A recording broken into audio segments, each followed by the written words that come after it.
Hi, this is Connie. Welcome to How to Play Chopin's Prelude in A, Opus 28, number 7.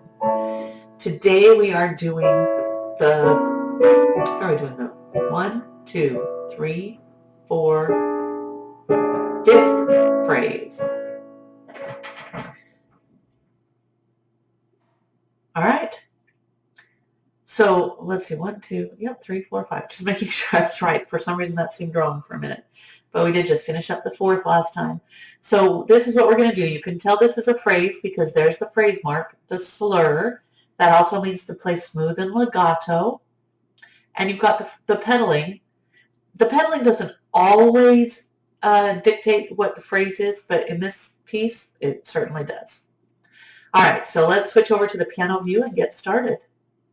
Remember, you can print this out there's a link in the description of the video. Okay, here we are. All right, we left off the 4th phrase. We were here.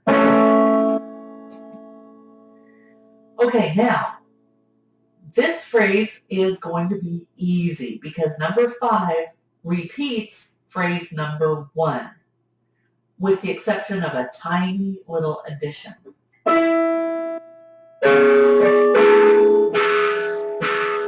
And that mistake was not the addition.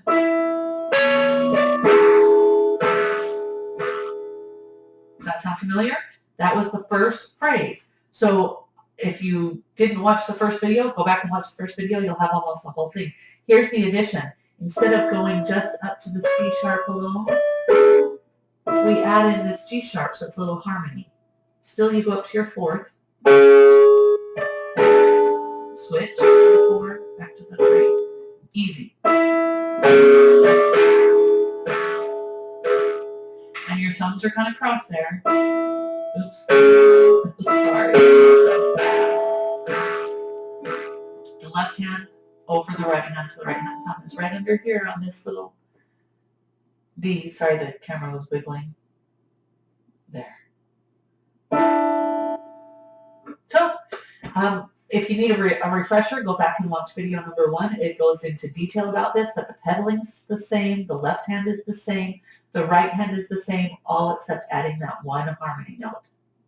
Easy peasy. Get that all memorized, and I'll see you on the next video.